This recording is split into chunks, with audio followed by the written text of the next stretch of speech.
और इसी बीच एक बड़ी खबर शिवांगी में माफी के साथ रोकना चाहूंगा। दिल्ली ब्लास्ट के मामले में जैसे जैसे इन्वेस्टिगेशन आगे बढ़ रही है, नए तथ्य सामने आ रहे हैं। फरीदाबाद से जुड़ा हुआ है इस धमाके का मामला। फरीदाबाद का जो पूरा मॉड्यूल जो सामने आया था, जी न्यूज पर उसकी पूरी एक्सटेंसिव कवरेज आपको दिखाई थी।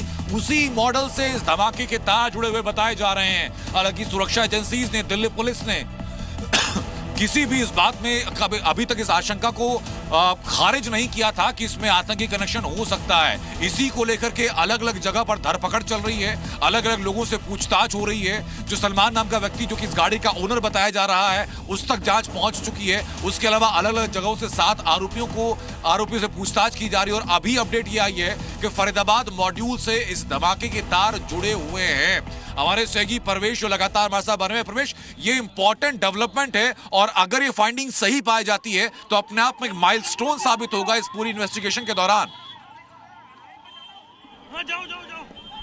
अनंत, मैं उससे पहले आपको दिखाना चाहूंगा कि ठीक मेरे पीछे जो स्पॉट देख रहे हैं आप, वो स्पॉट जो इकलौता एक डेड बॉडी वहां पर रखा हुआ है।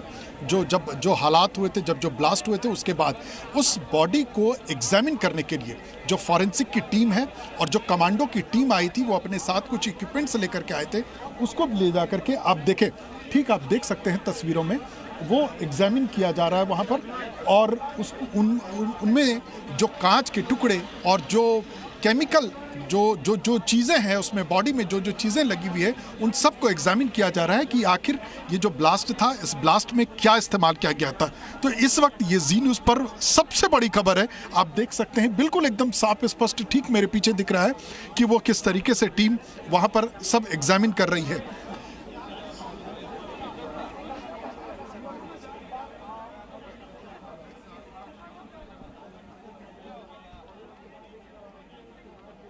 जी बिल्कुल प्रवेश, क्या हमारे दर्शकों को आप ब्रीफिंग दे पाएंगे, इस बारे में ब्रीफ कर पाएंगे 5 इंपॉर्टेंट पॉइंट्स जो अभी तक इन्वेस्टिगेशन में सामने आए हैं, चाहे वो आरोपियों को लेकर के सामने आए हों, चाहे वो धमाके की साइट पर, उस जगह पर हो रही इन्वेस्टिगेशन में सामने आए हो। 5 इंपॉर्टेंट पॉइंट अभी तक क्या क्या है प्रवेश?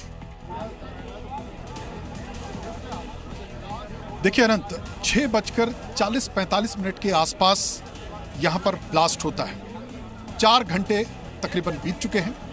तमाम बड़ी बड़ी एजेंसियां यहां पर आ चुकी हैं। सबसे पहला जो डॉक्टर, फरीदाबाद से डॉक्टर पकड़ा जाता है, डॉक्टर मुजम्मिल पकड़ा जाता है।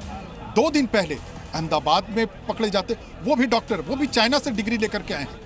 वहां 3 लोग प्रवेश, मैं रोकना चाहूंगा आपको। एक और अपडेट मुझे बताई जा रही है जो कि इन्वेस्टिगेशन के दौरान सामने आई है। मैं वापस डिटेलिंग के लिए आपके पास लौटूंगा। अभी तक इनपुट ये था कि सलमान नाम के व्यक्ति के नाम पर एक कार रजिस्टर्ड थी ओरिजिनली।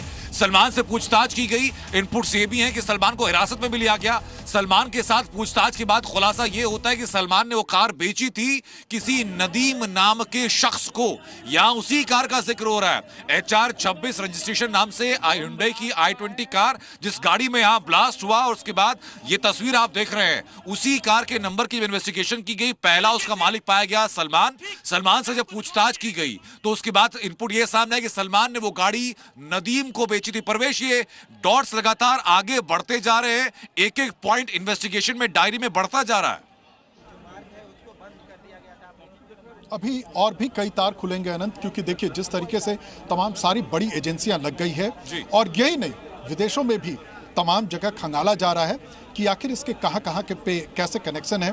तमाम NIA की जो टीम है वो इन सारे कनेक्शनों को खंगालने की कोशिश कर रही है कि आखिर 6:45 पर दिल्ली के दिल पर जो एक ब्लास्ट होता है, उस ब्लास्ट के कहां किस तरह के कनेक्शन है, क्या इस्तेमाल किया गया है, क्या जो अब तक जो सूत्रों के हिसाब से जो हमारे पास खबर आई थी कि खारी बावली से 4 दुकानदार को, जहां से जो रासायनिक पदार्थ बेचते हैं, उनको हिरासत में लिया गया था पूछताछ के लिए। क्या इस ब्लास्ट के कनेक्शन उनसे भी मिल रहे हैं? क्या वो जो डॉक्टर पकड़े गए हैं फरीदाबाद में, जिन डॉक्टर पर कई सारे संदेहास्पद चीजें बरामद होती है, जहां वो किराए का घर लेता है, वो झूठ बोल करके एक नई कहानी सुना करके लेता है, और जो हथियार मिलते हैं वो हथियार उस कॉलेज के अंदर से, यूनिवर्सिटीज के अंदर से मिलते हैं। तो आप समझ सकते हैं कि कैसे इस पूरे टेरर नेटवर्क को कैसे बड़े इत्मीनान से स्लीपर सेल बना करके ये लोग इस्तेमाल कर रहे थे। और कहीं ना कहीं कहते हैं क्या कि जब इस तरीके के चीज़ें बाहर आ जाती है तो कहीं ना कहीं एक लिंक, एक मोटो उसका सामने चल करके आता है। और एक तरीके से कहा जा रहा है कि क्योंकि एजेंसी जो इस वक्त जांच कर रही है कि क्या सीधा जो वो पकड़ा गया है, डॉक्टर पकड़ा गया है, क्या उसके सीधा उसका रिपरकेशन ये इस जगह पर ब्लास्ट हुआ है, दिल्ली के दिल पर चांदनी चौक पर ब्लास्ट करके उसका रिपरकेशन लिया गया है। लगातार पूछा भी जा रहा है। हम और आप जब रिपोर्ट कर रहे हैं, हम भी ये लगातार पूछ रहे हैं। मैं सोशल मीडिया पर रिएक्शंस देख रहा हूं, वहां भी लगातार यही सवाल पूछा जा रहा है। इनका मेरे सहयोगी इनके साथ लगातार बने हुए हैं, जो कि पहली दफा नीरज गौड़, जो पहले चश्मदीद रहे, पहले और इकलौते रिपोर्टर रहे उस ब्लास्ट साइट को विटनेस करने वाले। और साथ ही साथ मेरे सहयोगी शिवांगी ठाकुर भी मौजूद हैं, जो कि एलएनजेपी अस्पताल में मौजूद हैं, जहां पर कि घायलों को ले जाया गया। शिवांगी, अपडेट्स ये भी आ रही है कुछ ही देर में सीएम रेखा गुप्ता भी एलएनजेपी अस्पताल पहुंचने वाली हैं। बिल्कुल अनंत, लगातार देखिए यहाँ पर अब तैयारियां भी शुरू कर दी गई हैं। थोड़ी देर में यहाँ पर मुख्यमंत्री रेखा गुप्ता पहुंचेगी। इससे पहले हमने देखा कि किस तरह से तमाम जो वीवीआईपीज हैं वो यहाँ पर पहुंचे। और देखिए पहुंचने के बाद साफ तौर पर जो घायल है, कोशिश की जा रही है कि जो बोलने की अवस्था में कम से कम उनसे इंटरेक्शन किया जाए, उनसे बातचीत की जाए, उन्होंने क्या देखा, चश्मदीदों के बयान जो है वो भी लगातार जो अंदर मेडिकल की टीम है उनकी मौजूदगी में, पुलिस की टीम है उनकी मौजूदगी में यहाँ पर लिया गया। और इसी के साथ साथ आपको बता दें कि जो 45 मिनट गृह मंत्री अमित शाह भीतर रहे तो घायलों से मुलाकात करते हुए वो तस्वीरें भी लगातार हमने अपने इजी मीडिया के दर्शकों को दिखाया।